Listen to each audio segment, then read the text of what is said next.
Mams dan Bunda, sate adalah daging bisa berasal dari daging sapi, ya, daging kambing, ataupun daging ayam. Bahkan sekarang ada daging bebek yang dipakai untuk bahan sebagai daging yang nanti akan dipanggang atau dibakar di atas arang. Nah, disajikannya bisa dengan kecap, bumbu kecap, dan juga bisa dengan kacang yang ditumbuk dengan bumbu halus kemudian dimasak. Nah, sekarang pertanyaannya, apakah mitos atau fakta ya kalau ibu hamil tidak boleh makan sate? Nah, marilah kita bahas satu persatu.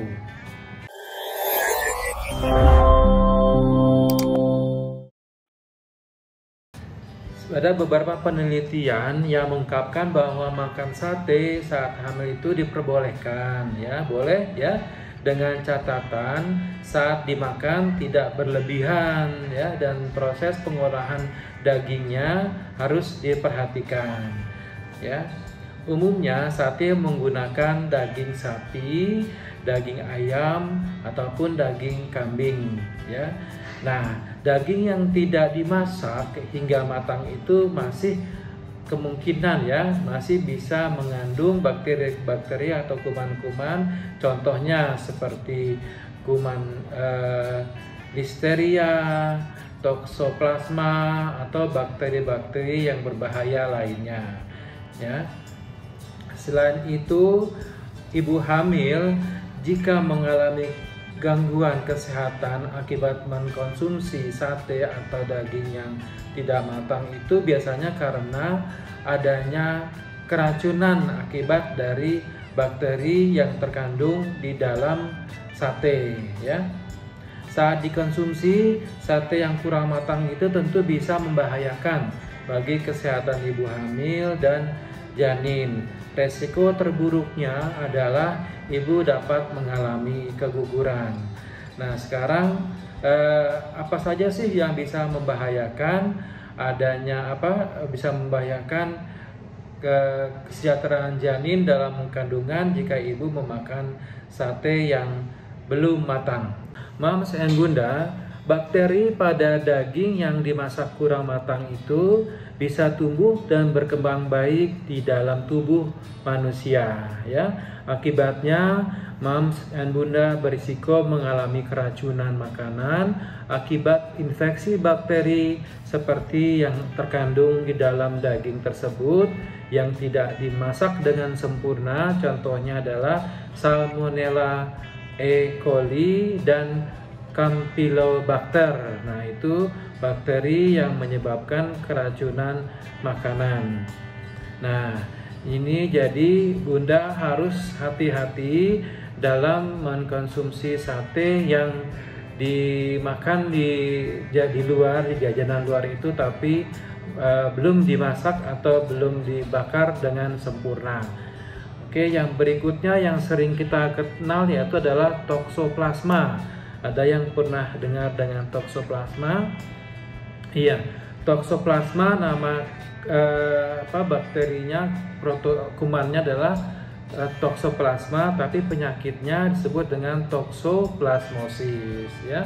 Toxoplasma adalah penyakit infeksi akibat parasit. Nama parasitnya itu adalah Protozoa Toxoplasma gondii, ya. Sering protozoa ini berada dalam daging yang belum matang. Kadang protozoa ini masih berbentuk sporanya atau bakal terjadi toxoplasma gondii tersebut, ya.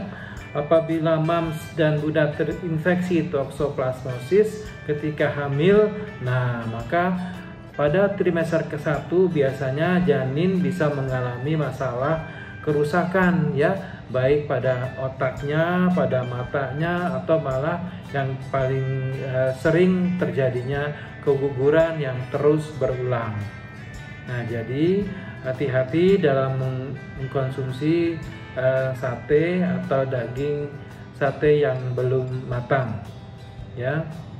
Berikutnya adalah bakteri lain seperti bakteri listeria namanya, ya. bakteri Listeria itu ada di daging sate yang kurang matang dan sudah tercemar dengan bakteri Listeria. Ya, infeksi bakteri Listeria dapat menyebabkan apa? Ya, ibunya bisa demam, ya, nyeri otot, mual dan muntah serta diare. Nah, tidak hanya itu, bakteri Listeria itu juga bisa menimbulkan keguguran maupun kondisi fatal lainnya akibat termakan oleh moms and bunda sekalian. Ya, satu-satunya cara ya untuk membunuh bakteri itu adalah dengan memasak daging hingga matang atau melalui proses pasteurisasi, yaitu dengan pemasakan secara sempurna atau penyaringan secara sempurna sehingga bakteri-bakteri yang ada dalam daging hewan yang akan dikonsumsi itu bisa mati atau sudah lumpuh, tidak bisa hidup kembali, ya. Makanya itu moms and bunda harus memperhatikan ya tingkat kematangan sate. Pastikan pula daging yang akan digunakan masih segar, ya. Mengkonsumsi daging yang tidak segar itu sama saja dengan memasukkan bakteri atau kuman-kuman ke dalam tubuh. Moms and bunda, supaya kita aman untuk mengkonsumsi sate dan kita tidak yakin akan sate-sate yang dijual di luar itu, maka sebaiknya bunda melakukan atau membuat sate sendiri, ya. Nah, dengan persiapan-persiapan, misalnya satenya dibekukan dulu, ya. Nah, jadi tipsnya ini antara lain cuci tangan dulu, ya, dengan sabun dan air mengalir setelah menangani daging mentah ataupun sebelum makan, ya. Kemudian simpan daging mentah tadi itu di kulkas, ya, di freezer agar dagingnya itu membeku dan kuman-kumannya juga yang tidak kuat dingin juga bisa mati, ya. Kemudian daging atau beku yang disimpan tadi itu dicairkan, ya, dengan suhu ruangan terlebih dahulu sebelum dimasak. Nah, ya, tips-tips untuk bunda dari saya antara lain: 1. Siapkan daging sate, pisahkan daging yang mentah dari makanan lainnya yang tidak perlu diolah bersama, ya, seperti nasi dan sayuran itu dipisahkan. Kemudian gunakan peralatan masak yang terpisah untuk daging mentah dan daging yang telah diolah itu, ya. Jangan meletakkan makanan yang sudah matang di atas piring atas permukaan yang telah digunakan untuk daging mentah, ya. Jangan pakai yang sudah daging mentah tadi, dipisahkan, ya.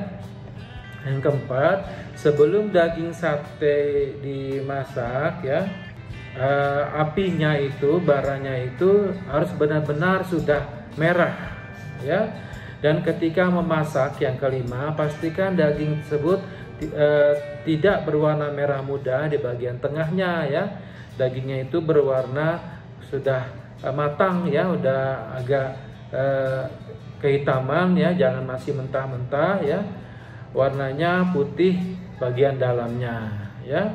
Yang keenam, jangan berasumsi bahwa daging yang hangus di luar berarti sudah matang, belum tentu. Coba lihat dalamnya, ya, apakah sudah matang atau sudah berwarna putih dan tidak berwarna merah muda lagi. 7. Pilihan yang paling aman adalah dengan memasak daging dulu, ya. Kalau misalnya bunda ragu dengan membakar sate, dagingnya masih ada yang belum matang, ya, lebih baik direbus dulu, ya, dimasak dulu hingga matang, baru kemudian dibakar, dipanggang di atas api, ya.